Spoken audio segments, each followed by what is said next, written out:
ADPC साहब हैदराम जी का भी विशेष इस क्षेत्र के लिए योगदान रहता है कि कोलाइक में कहीं भी किसी भी तरह का जो संस्था से संबंधित प्रोग्राम हो, यहाँ के विकास कार्य के लिए हो, तो पूरा सहयोग देते हैं। उनका भी बड़ा धन्यवाद। और आपसे मैं विशेष और ये निवेदन करूंगा कि आप जो बालिका शिक्षा को बढ़ावा देने के लिए जो प्रयास कर रहे हैं वो आप साधुवाद के पात्र हैं। इस तरह का प्रयास करते रहें और हम भी आपके साथ मिलकर प्रयास करते रहेंगे। धन्यवाद। बहुत बहुत धन्यवाद सीबीओ साहब। कार्यक्रम में आगे की कड़ी में हमें जिस घड़ी का इंतजार था, मैं निवेदन करूंगा हमारे मध्य विराजमान पूर्व सरपंच साहब नारायण जी खिलेरी साहब से कि आप मंच पर पधारें और अपना उद्बोधन दें। नारायण जी साहब।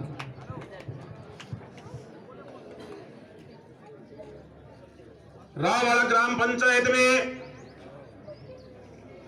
राजकीय उच्च माध्यमिक विद्यालय के प्रांगण में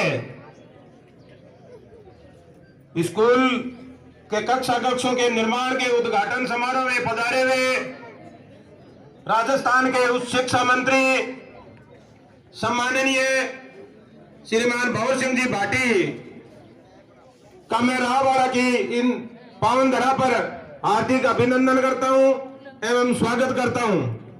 साथ में पधारे हुए हाई एजुकेशन के सभी पदाधिकारीगण, स्कूल के सभी अध्यापकगण, मैं सर्वप्रथम मंत्री महोदय जी को धन्यवाद देता हूं कि इन्होंने राववाड़ा जैसे दूरदराज गांव के अंदर भी स्कूल को संवारने का जो काम किया है, इनके बच्चों के भविष्य का जो आगे बढ़ाने का कार्य किया है, 35 लाख के कार्य इस साल में स्वीकृत करवा करके जो बच्चों को समर्पित किया है, मैं इनका तहे दिल से स्वागत करता हूं एवं अभिनंदन करता हूं। लेकिन स्कूल जो शिक्षा है वो हर व्यक्ति ये दिमाग में ठान ले कि अपने बच्चों का भविष्य है। शिक्षा के बिना हर व्यक्ति का जो भविष्य है वो अंधकार में है। मैं मेरा अनुभव बता रहा हूं। जिस समय मैं छत्रगढ़ ग्राम पंचायत का सरपंच बना था, मंत्री महोदय उस समय बहुत बच्चे ही थे, लेकिन मैंने 5 साल तक इतना प्रयास किया कि अध्यापकगणों ने मुझे आधी रात भी फोन किया कि सरपंच साहब हमें टेबल चाहिए, तो मैंने 400 टेबल स्वीकृत कर दिए। उन्होंने कहा कि हमें दरिया चाहिए, बीकानेर से खादी मंदिर से एक पिकअप की दरिया भर करके मैंने मंगवा दी। उन्होंने कहा हमें ट्यूबवेल चाहिए, मैंने ट्यूबवेल स्वीकृत करवा दिए। उन्होंने कहा कि हमें पार्क बनाना है, मैंने तत्पश्चात वहां पर पार्क बना दिया। उन्होंने कहा कि यहाँ हमें वाटर कूलर की आवश्यकता है, तो मैंने वाटर कूलर बना दिया। उन्होंने कहा चलो कोई नहीं, मैं यूं आवाज उन्होंने जब मुझे कहा कि बालिकाओं के लिए शौचालय नहीं है, बालकों के लिए भी शौचालय नहीं है, तब भी मैंने उसी दिन गांव वाले मेरे साथ थे और 10 लाख स्वीकृत करके और मैंने बच्चों के लिए अलग अलग शौचालय की व्यवस्था करवाई। गांव का हर व्यक्ति इस स्कूल के अंदर सहभागिता दिलाए, तभी कार्य संभव हो सकता है। मैं सबसे पहले तो अध्यापकों को धन्यवाद देना चाहता हूँ।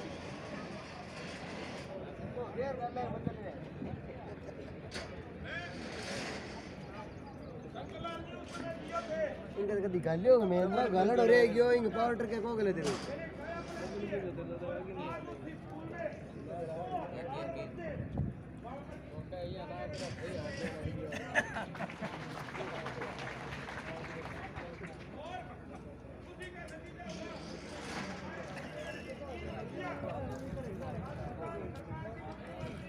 दिल्ली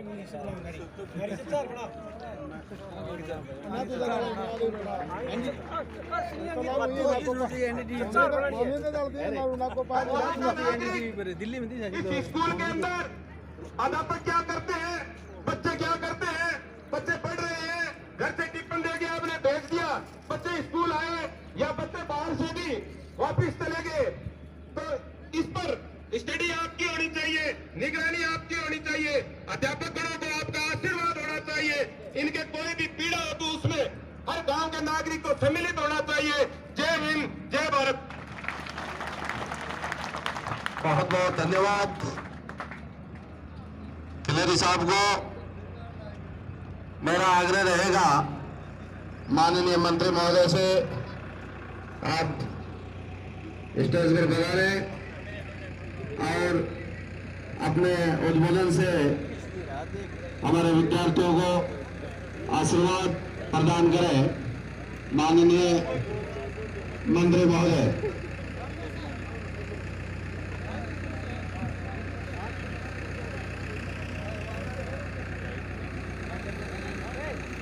से निर्मित 4 हॉल में बरामदा का आज लोकार्पण का समारोह रखा गया और उसके साथ साथ वॉलीबॉल ग्राउंड का भी उद्घाटन किया गया। इस उद्घाटन के कार्यक्रम में हमारे बीच में विराजमान राववाला क्षेत्र के बहुत ही वरिष्ठ सामाजिक कार्यकर्ता आदरणीय डूंगरराम जी दत्तरवाल साहब, हमारे बीच में विराजे हुए ब्लॉक कांग्रेस कमेटी बज्जू के पूर्व अध्यक्ष एडवोकेट पदम सिंह जी सोडा साहब, बज्जू पंचायत समिति के प्रधान प्रतिनिधि राजा राम जी भादू साहब, हमारे बीच में पधारे हुए छत्तरगढ़ के पूर्व सरपंच आदरणीय नारायण राम जी खिलेरी साहब, गोडू के पूर्व सरपंच अनोपराम जी बेनीवाल, रणजीतपुरा के सरपंच साहब देवीलाल जी, हमारे गोडू के पंचायत समिति के सदस्य ओम प्रकाश जी खीचड़ साहब, हमारे रणजीतपुरा के पंचायत समिति सदस्य पतराम जी सारण साहब, गोडू के ही पूर्व सरपंच गणपत राम जी बांबू जी, यहाँ इस कार्यक्रम में विराजे हुए हमारे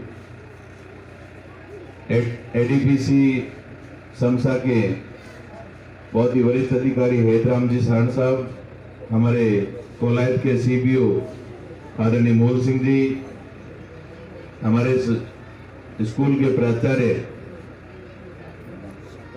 शंकरलाल जी सोनी साहब, उमेश सिंह जी, हमारे तहसीलदार जी बाबूलाल जी, इस कार्यक्रम में आए हुए बज्जू के सीआई साहब नरेश जी निर्वाण साहब, हमारे पेयजल विभाग के पीएचडी के आईएन गणपत सिंह जी वाटे साहब, और भी जितने भी अलग अलग विभागों के अधिकारी कर्मचारी आए हैं, मैं आप सबका अभिवादन करना चाहूँगा।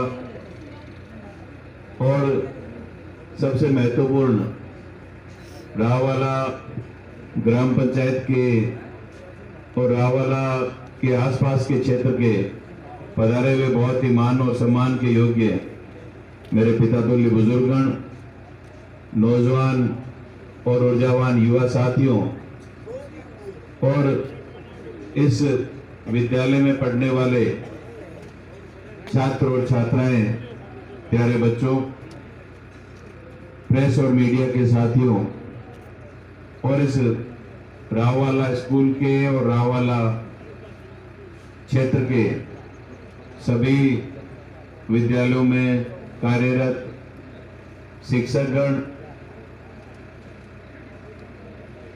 और सभी प्रबुद्धजन, सबसे पहले तो मैं आप सबको, सभी ग्रामवासियों को, जो 4 कमरे हमारे इस स्कूल में बनाए गए हैं, आज उनका उद्घाटन हुआ है, आप सबको शुभकामनाएं देना चाहूँगा। क्योंकि राववाला का जो स्कूल है, मोल सिंह जी ठीक कह रहे थे कि राववाला शिक्षा के क्षेत्र में लगातार आगे बढ़ रहा है,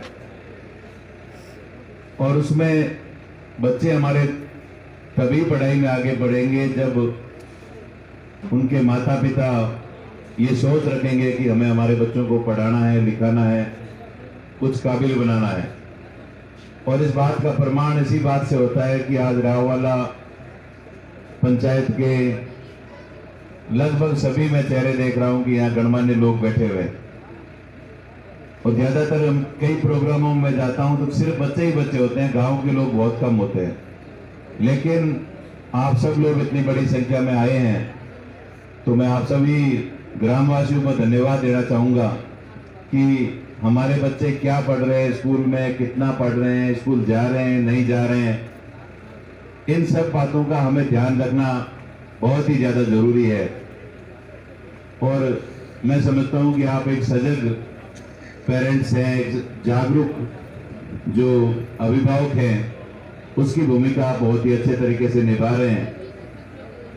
हमारे इस स्कूल में जिस प्रकार से प्रगति की है, निश्चित रूप से इसमें हमारे प्रिंसिपल सोनी जी का, इनके साथ काम करने से कार्यरत जितने भी शिक्षक हैं, हमारे व्याख्याता हैं, वरिष्ठ अध्यापक हैं, तृतीय श्रेणी के अध्यापक हैं, हमारे पीटीआई हैं, पूरे स्टाफ का योगदान निश्चित रूप से इस स्कूल को आगे बढ़ाने में है। और इतनी बड़ी संख्या, राववाला एक सीमावर्ती गांव है, एकदम बॉर्डर पे हम लोग बैठे हैं, और बच्चों की पढ़ाई के प्रति आपकी जो जागरूकता है, और उसमें प्रिंसिपल साहब सोनी जी कह रहे थे कि मुझे गांव के लोगों का बहुत ही ज़्यादा सहयोग मिलता है। बहुत सारे काम ऐसे होते हैं जो सरकार से उन कामों को होने में समय लग जाता है, कई बार प्रस्ताव भेजे जाते हैं, बजट की दिक्कत होती है, कई प्रकार की परेशानियां होती है। और मैंने ऐसे बहुत सारे गांव और बहुत सारे स्कूल भी देखे हैं, वहाँ के लोग सक्षम हैं, संपन्न हैं, लेकिन वो स्कूल पर खर्च नहीं करते।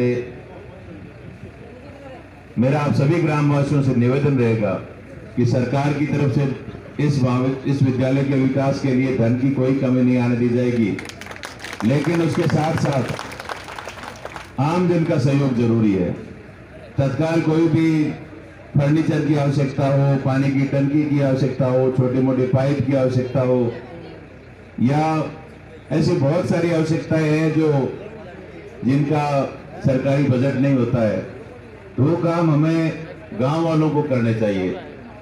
आप समय समय पर स्कूल आइए, हमारे प्रिंसिपल साहब के साथ, हमारे शिक्षकों के साथ आप बैठ करके इनसे चर्चा करिए कि आप इतनी मेहनत कर रहे हैं, आपको कोई ऐसी आवश्यकता है जो हम गांव वाले मदद कर सकें। तो निश्चित रूप से इनका भी हौसला बढ़ेगा, इनका भी मनोबल बढ़ेगा, और हम थोड़ा थोड़ा सहयोग करके स्कूल में सहयोग करेंगे तो निश्चित रूप से ये स्कूल और भी ज्यादा आगे बढ़ेगी। मैं आप सबसे यही कहना चाहूंगा। और दूसरी बात, राववाला स्कूल के लिए, राववाला क्षेत्र के विकास के लिए बहुत सारी बातें अभी डूंगरराम दत्तरवाल जी ने, आप सबकी जो भावना थी वो मंच के माध्यम से अभी बताई। इसमें आपने कन्या पाठशाला खुलवाने की बात कही। 600 में से शायद कितनी बच्चे हैं?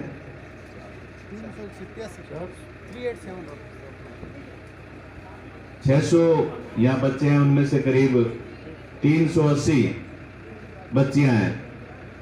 तो ये बहुत बड़ी संख्या है। बालिका शिक्षा को आगे बढ़ाने के लिए आप लोग जिस प्रकार से प्रयास कर रहे हैं, और डूंगर जी ने जैसा बताया कि यहाँ बालिकाओं के लिए अलग स्कूल होना चाहिए, मैं आपको यही कहना चाहूँगा कि सरकार की योजनाएं आती रहती है, उसमें बालिका स्कूल खोले जाते हैं। तो राववाला में बालिका स्कूल खोलने की जो मांग डूंगर जी ने कही है, आगे आने वाले समय में जब भी सरकार की योजना आएगी, जल्दी से जल्दी हर साल आती है, तो मैं आपको पूरा विश्वास दिलाना चाहूँगा कि आगे आने वाले समय में राववाला को सर्वोच्च प्राथमिकता में बालिका और कन्या विद्यालय के रूप में खोलने की श्रेणी में रखा जाएगा। उप तहसील का भी तहसीलदार जी कह रहे थे कि प्रपोजल भेजा हुआ है, उस पर भी ध्यान दिया जाएगा।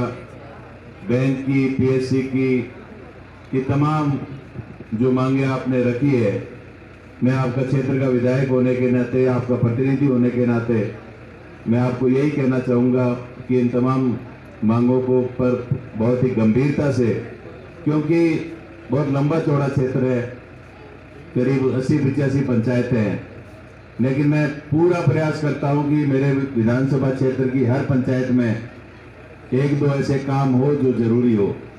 तो उसमें राववाला की जो भी समस्याएं बताई है, मेरा पूरा प्रयास रहेगा, क्योंकि राववाला शायद बज्जू के पास बाद सबसे आगे बढ़ता हुआ जो कस्बा है, या मंडी कह सकते हैं इसको, एक तरह से मंडी के रूप में विकसित हो रही है।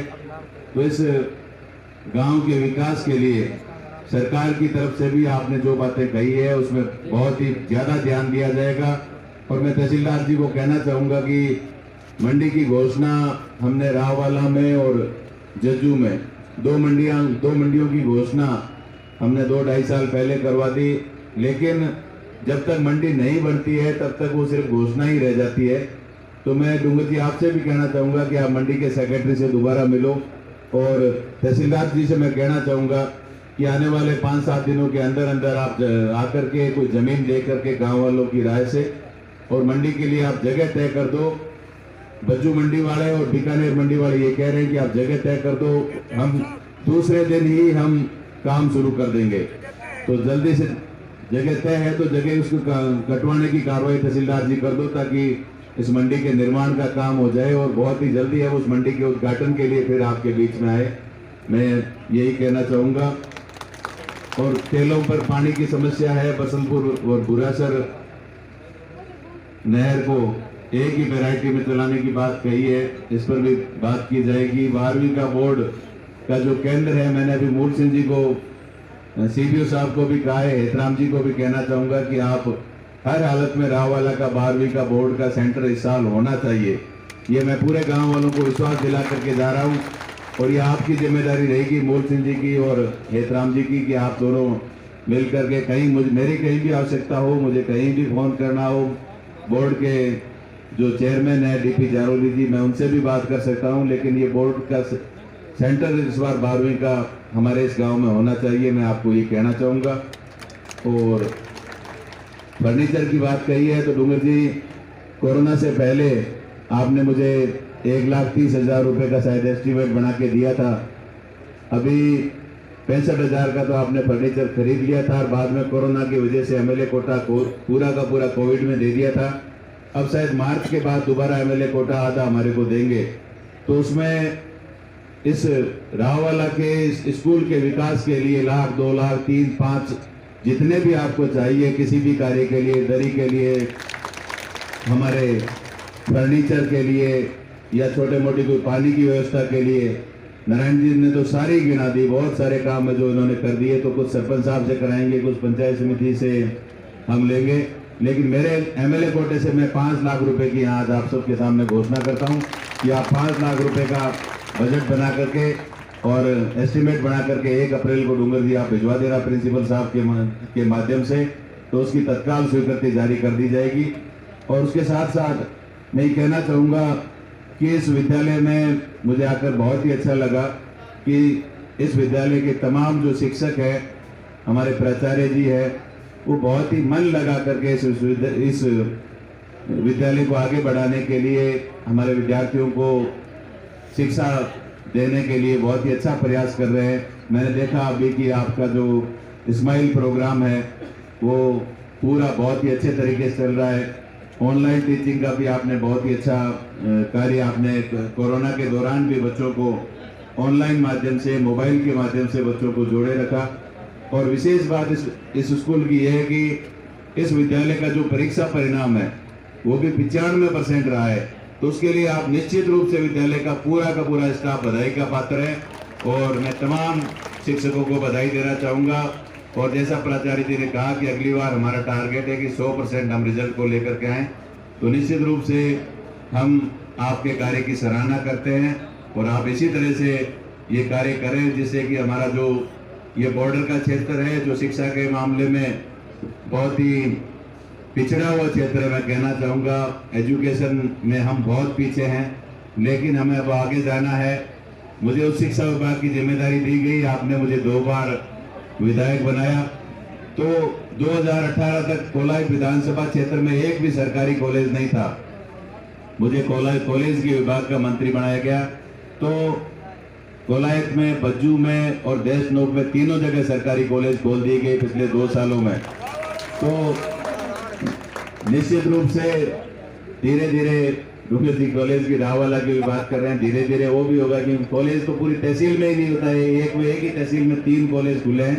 तो निश्चित रूप से 2 कॉलेज हमारे प्राइवेट भी खुले हैं। रणजीतपुरा में एक कॉलेज खुल गया, हमारे किसी भाई ने फाइल लगाई थी, मैंने कहा मैं मंत्री हूँ, आप फाइल लेकर के आओ, मैं तत्काल मंजूरी दे दूंगा। तो पिछले साल रणजीतपुरा में भी एक प्राइवेट कॉलेज खुल गया, एक हमारे बज्जू में एक और प्राइवेट कॉलेज खुला है। लेकिन जो सरकारी कॉलेज होते हैं उनमें जो पढ़ाई की जो क्वालिटी है वो बहुत, मैं क्या समझता हूँ कि बहुत ज़्यादा अच्छी होती है, और उसके साथ साथ जो फीस होती है वो नाम मात्र की होती है। एक साल की शायद 1000 रुपये फीस एक बच्चे को देनी पड़ती है। तो एक गरीब का बच्चा भी सरकारी कॉलेज में जाकर के पढ़ सकता है, अपने उच्च शिक्षा अपनी ग्रहण कर सकता है। तो निश्चित रूप से राववाला में भी कभी समय आएगा डूंगर जी कि यहाँ कॉलेज भी खुलेगा, आप विश्वास और भरोसा रखिए, मैं यही कहना चाहूँगा।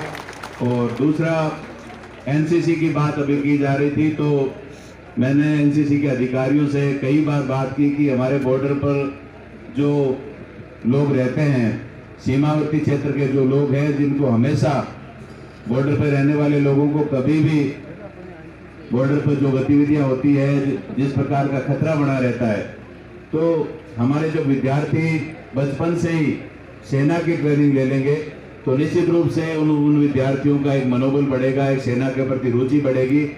और एनसीसी की जब मैंने मांग की तो 10 स्कूलों में एनसीसी इसी साल स्वीकृत हुई है, और इस एनसीसी के माध्यम से हमारे बच्चों को बहुत ज़्यादा फायदे होंगे।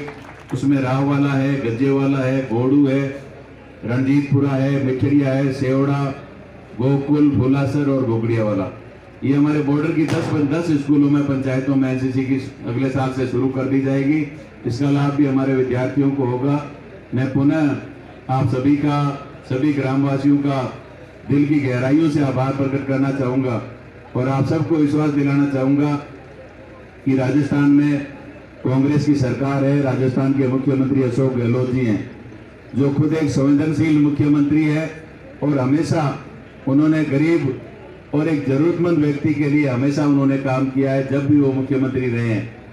पिछली बार डूंगर जी 2008 से 13 में कांग्रेस की सरकार थी, तो आप सब लोग डूंगर जी के साथ आते थे, और हमारे जो किसानों की जो समस्या थी, जो हमारे ब्याज माफी की जो होती थी, तो उसमें भी कई बार हम मुख्यमंत्री जी से मिले, तो उस समय हमारे नहरी क्षेत्र के मुर्गों में ब्याज माफी का काम भी हुआ, और आम आदमी के लिए बहुत सारी योजनाएं शुरू हुई है, चाहे फ्री दवाई की योजना हो, चाहे हमारे बुजुर्गों को पेंशन स्वीकृत करने की योजना हो, और अभी कोरोना में तो आपने देखा ही होगा कि बहुत ही अच्छा काम राजस्थान की सरकार ने किया है। तो मैं आप सबसे कहना चाहूँगा कि हालांकि हमारे क्षेत्र में समस्याएं बहुत ज़्यादा है, लेकिन उन समस्याओं का समाधान करने के लिए हम दिन रात मेहनत करेंगे। आपकी रणजीतपुरा से इधर वाली जो सड़क है हमारी राववाला बसलपुर वाली, उसका काम चल रहा है, और भी बहुत सारी सड़कें खराब है, तो उसके लिए भी मैं लगातार कोशिश कर रहा हूँ। सांगला फाटा वाली सड़क का बजट मंजूर हो गया है, करीब 20 करोड़ रुपए पिछले साल हो गए थे, उसका टेंडर आजकल में खुल जाएगा, तो उसका काम भी शुरू हो जाएगा। और बज्जू से गोड़ू तक की सड़क की समस्या है, तो उसको भी हम इस साल का जो अप्रैल के बाद का जो बजट होगा उसमें शामिल करवा रहे हैं। तो मैं आप सबको यही निवेदन करना चाहूँगा कि आपकी जो भी उम्मीदें हैं, आपकी जो भी आकांक्षाएं हैं, और जिस विश्वास और भरोसे के साथ आपने मुझे अपना विधायक बना करके राजस्थान की सरकार में भेजा है, मैं आपको पूरी तरह से आश्वस्त करना चाहूँगा कि मैं ज़्यादा से ज़्यादा काम करने की कोशिश करूँगा। पुनः आप सब लोगों का दिल की गहराइयों से आभार प्रकट करते हुए आपसे क्षमा भी चाहूँगा कि मैं 2 घंटे देरी से आपके बीच में आया, उसके बावजूद इतनी बड़ी संख्या में गाँव के बुजुर्ग बैठे हैं, गाँव के नौजवान बैठे हैं, और बच्चे सारे बैठे हैं, तो आपने बहुत ही धैर्य रखा, मेरा इंतजार किया, उसके लिए भी मैं आपको साधुवाद और धन्यवाद देना चाहूँगा। और पुनः राववाला स्कूल के पूरे स्टाफ को बधाई देते हुए इस विद्यालय का ज़्यादा से ज़्यादा विकास हम करेंगे, मैं यही विश्वास दिलाते हुए अपनी बात समाप्त करना चाहूँगा। आप सबका बहुत बहुत आभार। जय हिंद, राम राम सर। धन्यवाद मंत्री महोदय। हमारे आज के इस गरिमामय कार्यक्रम में आप पधारे, आपका बहुत बहुत धन्यवाद, आभार।